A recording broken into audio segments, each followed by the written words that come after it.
What if the best leaders are not the ones who had the easiest path? Maybe they are the ones who know what it feels like to need support. Hi, I'm Claude. And I'm Jess. We are corporate employees by day, entrepreneurs by night, and work besties for life. Join us as we explore how work besties lift each other up, laugh through the chaos, and thrive together in every industry. Work Besties! Today, we are joined by Allie Grack, a nationally recognized marketing executive, agency founder, and leader who built her career on resilience, truth, and grit. Allie's story is powerful. It is not polished. It is real. After a difficult early life, moving through adoption, foster care, instability, and becoming a teen mom, Allie built a very different story for herself. And she kept going. Today, she's the founder of Workhorse Marketing, an agency built on transparency, strategy, honesty, and human connection. Allie's also passionate about creating better workplaces for women. Her leadership team is all women, and she is deeply committed to supporting, mentoring, and opening doors for others. Today, we are talking about shape, purpose, messy mind, and how women can help each other rise. Allie, welcome to Work Besties Who Podcast. When you look back at your path, how did your early experiences shape the way that you lead today? Great. I mean, it's a good question. Sometimes we forget to look in the rearview mirror a little bit and really dissect that. And honestly, that's the work I've been doing since I turned 50. It was that moment where you have to kind of just stop and go, what made me this way? Why am I like this in the truest sense, you know? And prior to that, I had been in survival mode. Right? Mm-hmm. Next problem to solve, next solution, next thing. There's just a sense of peace around getting to a certain age where you realize this really isn't that difficult. Like, just let's break it down. Life doesn't have to be this complex. Let's figure out what it is. But I think a couple things came out of a really tumultuous childhood. I moved 11 times between third grade and junior year into all sorts of different situations. I was in foster care with a great family. I was in foster care with terrible families. I moved to a group home that was organized and coordinated by the Catholic Charities, and the primary caregiver was a Chinese woman who maybe didn't speak a lot of English. And so it's been a really interesting journey.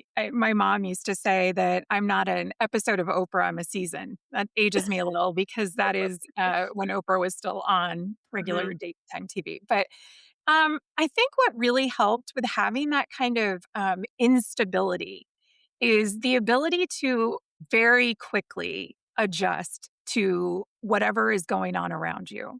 Very easy for me to go, oh, we're doing this now, and switch lanes. And that really was so beneficial for me coming through my career in marketing when it was really heavily male dominated, where women maybe weren't supporting each other the way that now we're seeing so much more of, which I absolutely love. But it wasn't always like that, not in the 90s.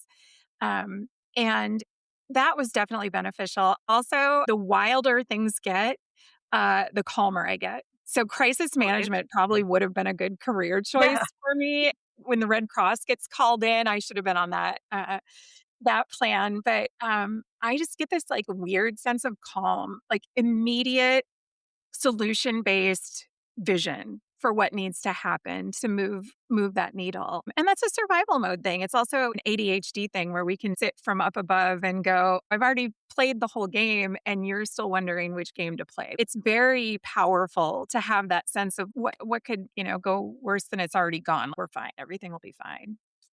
And how does all those great, things that you have, how did it help you lead as well? I think it took a lot of reeling that into it in a sense. Like, I don't think 30-year-old Allie would have been as good a leader. And I was in those roles. And I know that I did the best I could at the time.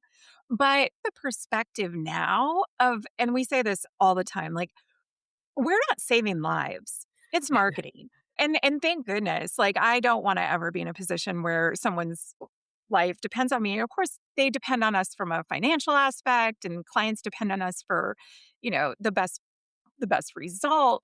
But like, let's not take ourselves too seriously. Well, it took me until I was 50 to be able to feel safe enough in my career, in my decisions, in my home life to push that part of it forward. Like, let's be serious, and I always say, like, the Romans that built the Colosseum, like, no one knows who they are. They don't remember that they didn't have bread on a Tuesday, right? Like, all Right. these little minor things, take it in stride. And so that perspective really allowed me to reset what's important. If somebody's having a mental health day, why does the font size on a poster matter right then? Like, go and have some sense of prioritization in the people that are doing the work and putting in the time and caring passionately for what we do. That has to be reciprocated. And so having that sense of genuine. It can't be faked. It can't be written in a Right. corporate memo. I genuinely want what is best for the people around me. And that's really where Workhorse came to from a client standpoint. I had been in marketing for, since the beginning of my career. And the way that agencies would treat clients as just a wallet. Oh, you're worth exactly as much as you're willing to put out. Or your strategy isn't important to me because I know I can sell you radio. Right. Mhm. And so, really getting into it with the idea of like, no, I want to use the skills I have to benefit a nonprofit that needs that money for a mission, or a small business who wants to pay for college for their daughter. But if you overspend on their budget, maybe that's not a goal they're going to reach. And so, really taking a step back and going, how can I put what I do into the world in a good way? I'd love to double click into now that you're 50, you're reflecting back and you're realizing the importance of empathy and leading with that. What would you say to your younger self now to have shifted that earlier? Oh my gosh, like, slow down. That's what I would tell her. And you're not competing in this life with anybody else. This is your journey. So what you do with it is completely up to you. Stop looking at the woman who's, on the top floor with a corner office wearing Prada. Stop looking at the guy who got the promotion that you deserved but didn't. It's irrelevant, right? It's not always fair. Life is never going to Right. be fair, but it's positioning you for where you need to be. Right. So all the bad bosses, all of the things that were, going on in the culture at the time, like, you have Yeah. to really be able to focus in on what at the end of your life is going to really matter. And none of those meetings, those high-powered lunches, the impressing people that, you think are going to be able to move the needle for you, none of that matters now. And I wish I could go back and just stay truer to who I was and play less of the game, right? It Yeah. just it just it feels icky now looking back at the 20, in your 20s where you're just trying to climb the ladder. We were workaholics. I worked through many days where I should have been in bed, cuddled up and taking antibiotics, but you don't do that. And No. especially as a woman, you're going to slip down the ladder every day that you're not there positioning yourself. And Yeah. so, like, I love marketing. I've always loved marketing, but the game that it used to be, that was brutal. So Yeah. Which maybe I like, think in one aspect, things have evolved to some extent. So today that some of those same practices or expectations are not as rigorously upheld. yes, Not consistently. I'm sure there are some industries where there's some element of it, but it has gotten somewhat better. But there is still a little bit of it, right? So I think the more we encourage people at that 20s and 30s age to instill it. You said several times also like leading with empathy and also being true to ourselves. But yes. for me, empathy cannot be taught. You have this emotional intelligence or you don't. So how do you teach that to someone? I think you're right. I really don't know. I know mine has developed through doing the work, more therapy, and starting to align your view of the world with what makes more sense for what is actually going to propel success. And what does that even look like? What does success look like? I mean, a lot of people's eyes, we've maintained our niche market for a marketing agency. I'm not trying to get 600 new clients a week, right? I want to work with clients that align with our team's vision. Maybe it can be, maybe not taught, but I think you can really change. I went from the you need to be here from 9 to 5, you need to be clicking your time card to that isn't the priority. And people's mental health, people's, value is more important than that. It, I think everyone has the ability in a sense. It's what you choose to do with it. Mm-hmm. Yeah, I I, think it's I in really, my mind, it's kind of similar to leadership. Nobody's necessarily born with it. Don't you need to take the step back to learn skill sets for it? Because empathy, in a way, is understanding other people's perspective. It doesn't mean you have to feel their way. It doesn't mean you have to agree with their way. It's just right. taking the step back to allow them to be who they are versus you. Mm. Maybe also is by being a leader with empathy, especially with the younger generation, is showing really the difference. And for them, then you teach by example, and they can say, okay, it worked with me. That really I loved how my manager, whatever, led with empathy. This is something I'm going to do, and maybe adjust a little bit to their own, right? But Yeah. Oh, definitely. And I mean, I think I can pinpoint certain people who I was inspired by from a leadership perspective. I also think going into a scenario, I acted on this from a staffing position. Who do I need on my team? Well, I knew what I knew really well: Mhm. strategy, marketing, overall big picture vision. But I don't want to do digital marketing. I don't want to run in the backside of Google and figure that out. So, like, I know that's not where my specialty is. So, I hired someone who was very, very good at this. And, when I start after, a few years of like, is this even going to work? Like, this was kind of a weird concept for a marketing agency, like work for your client. Like, I know that sounds like intuitive, but it was not intuitive in the space. After a few years, I was like, there are things I'd like to fix and do better. I mean, we're working with a consultant right now on psychological safety on a team and how to increase each other's sense of like, it's okay to say, hey, Allie maybe didn't know this was wrong, or come to someone and go, hey, we could have done this better or differently. If you don't have that psychological safety to do that, then it's going to get missed and it's going Yeah. to, build and grow. And all of a sudden they're going to be like, oh, we can't tell Allie anything because, she's big and yeah, scary. So working with that as a team and even just processes, having a project manager that's burnt out isn't helping anybody. How do Got it. we relieve that, that stress and all become a part of project management or business development or client retention? And so making everybody have a sense of ownership in something that isn't necessarily um, their thing. I mean, our CFO sits in on every single internal meeting. She does not need to know 87% of what we're talking about, but she now has a sense of understanding and ownership. They're not long meetings. We have one, once a day, except on Fridays. But then it also connects her to the team. So when Mm. somebody's talking about, the crazy promotion we're doing and in North Carolina, she can have that conversation and feel a part of it and connect to that. So it's those little tweaks of, not siloing the team. And what if my, CFO decides that she wants to do video production or maybe work on copywriting on the side? Allowing those open lanes allows women to develop something that they may not have ever even considered. Consider. So, mm-hmm. So we commented in the very beginning that you do lead a team of women. What have you learned about leading women in a way that supports their ambition without creating that burnout? oh, that's a good question.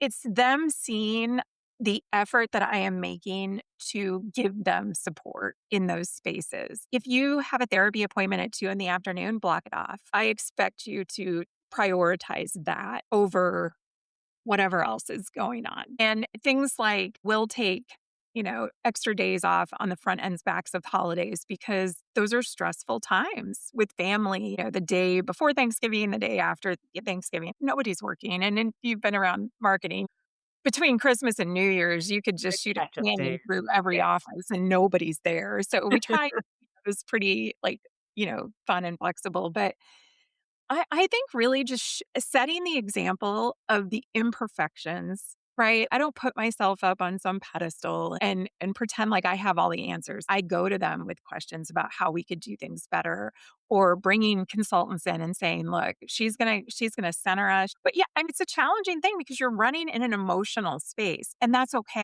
It's not a dangerous thing. Like everybody talks about emotions, like it's scary. We just don't hold them in and then do crazy things.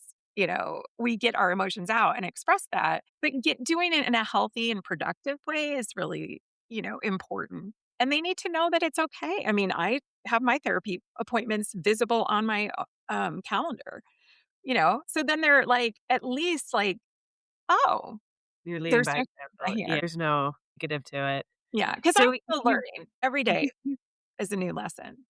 you've openly admitted that you have ADHD, and I heard you talk a little bit about the messy mind. What does that phrase mean to you? Yeah, it's funny because honestly, it was such a hard go at first. One of my things that I really, really, really have to work on is slow talkers. Okay. So if you're Mhm. having a conversation with me, I've already finished the conversation and you're halfway through the sentence. And I want to say it so bad. I want to finish your sentence for you so bad. So that's something I've had to really focus on. But I think it gives me creativity.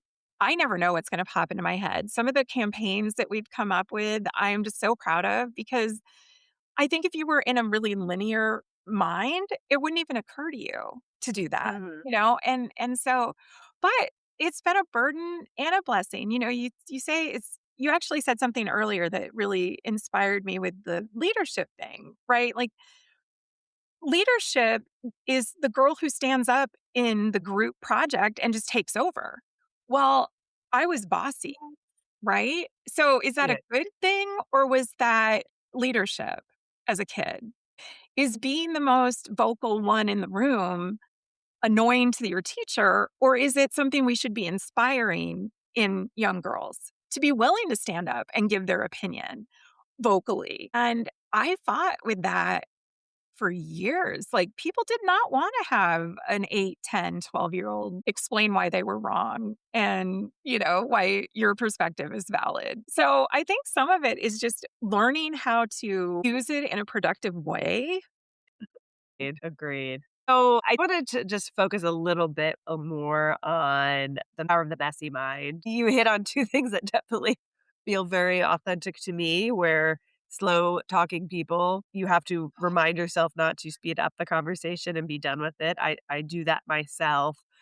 And you also commented about how your brain is kind of constantly going. What would you say to someone who has been told that is almost too much, that they're too scattered or too intense because of it? It's hard. I really being too much, right? I learned early on to use my voice because I didn't have a lot of other direction, right? I wasn't being parented. It became a survival skill, but it was not pretty. I didn't make a lot of adult friends in my childhood because I was fighting. I was out there in the battle. So, I think when I talk to other people who are like, "Oh god, my mind is always racing." I'm like, put it on a track. Like get that thing sorted out. Don't let it control you. Use it to your benefit. And that's really where the creativity comes in. I did a stream of conscious one night when I was laying in bed and the stuff that goes through my head in the middle of the night is just wacky. If you had to list all the businesses that I have started in my head, um, I one day was sitting on the porch and saw a milkweed like fluff go by and I felt it. I was like, this is so soft. Why don't people use this? Like we should, you know, buy more milkweed. And Talk to us about, because you purposely did hire different styles of people, so they must have yeah, different working styles. So how do you do that without losing kind of the focus or structure of what you're still trying to accomplish? Right. The key, is being open and not feeling like everyone has to be a mirror Mm. to you. I don't wanna look in the mirror all day. Yeah. I'm a lot. And so having multiples of this would be too much for Yeah. anybody. I'm actually so lucky. We were very good friends for years. She is a CFO. And at one point, I really need a financial person. And I did not think she would take me up on it. I was like, "Oh, come work for me." And she was like, "Okay, done." But, our personalities are so complementary. So when I come to her and go, "Okay, hear me out." I always start sentences with her like this, like, "Okay, hear me out. We buy a plane." And she's like, "No, no." And I just know, like, if she's not, like, at least asking a follow-up question, she's already thought through my crazy ideas, right? So that complete opposite is so powerful if you allow it. Our digital director, she goes and works on the backside of the moon on Google. I could not. I could not. I would lose my mind. It's all tech, it's all back end, it's all digital. And yet she brings so much to the team because of that analytical brain that we need, because not everybody can just sit around and come up with crazy ideas. We have to be able to Right. execute them in the exact way that is going to provide the most benefit to the team. So I think it's really important that you step out of your body when you're talking to people and hiring. Because sometimes, like, if we connect too much on an interview, I'm going to be like, "Ooh, but I'm hiring you to be an accountant. I don't know if this is a great play." We're never going to get anything done. Yeah, that's fair. You have to have rapport, but not be the same. You don't want to mirror. Allie, you have been in the marketing space for quite some time, and you commented how when you started, you were in a very male dominated sector. What did that teach you about the importance of supporting women? It's really funny because it took me a long time to get on board that idea. Um, Other women were worse at to a certain point in the workspace back then because we were all fighting for the same one Yeah. spot that was gonna be open. And you were better off spending your time smoking cigars and drinking bourbon than you were helping other women in their career because it wasn't going to do you any good and you'd be a troublemaker and all of those things. Like, it sounds so antiquated, but we're talking about pre cell phone, pre computer. This was a different world. And we didn't have a lot of this emotional intelligence stuff. I mean, we were raised by boomers. Put your emotions away, get to work and do what you need to do. And I honestly was raised by much older boomers. My dad was 50 when I was born and they adopted me. He was retired by the time I was in middle of high school.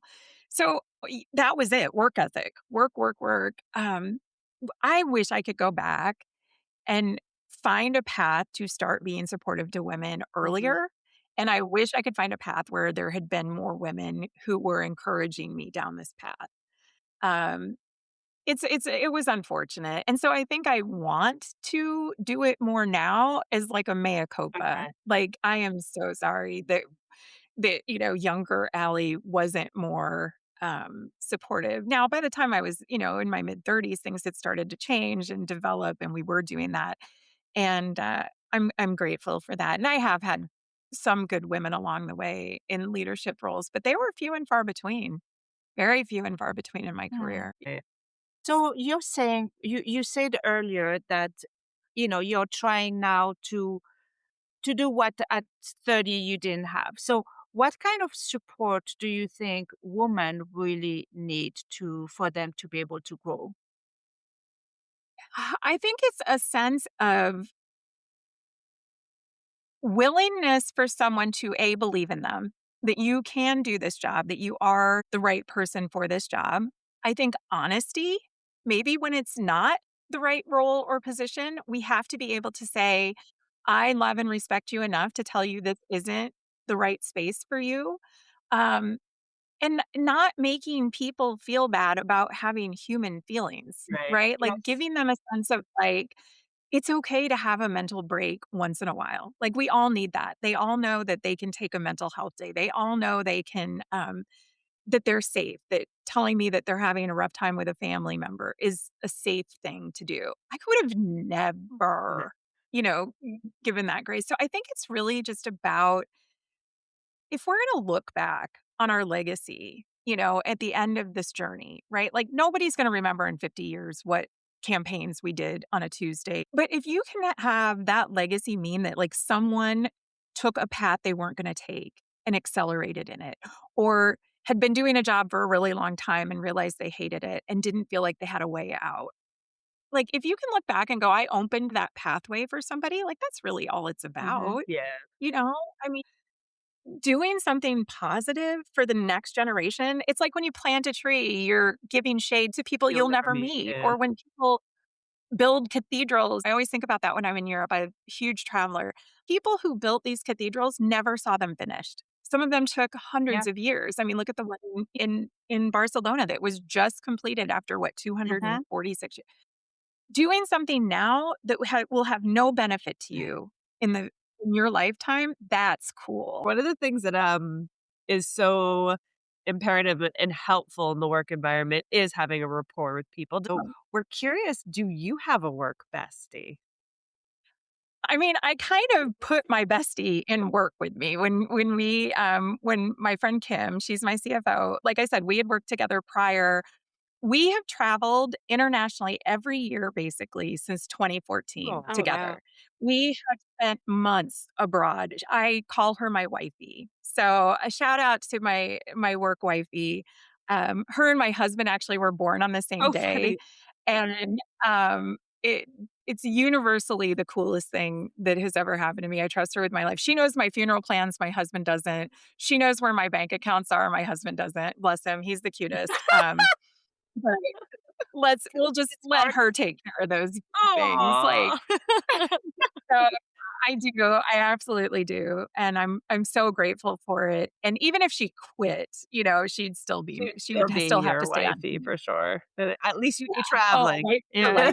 And Yeah. that's what I have to say is like we are all, I mean, you're a bit younger, but all more or less the Gen X generation, like starting like close to 50 or past 50.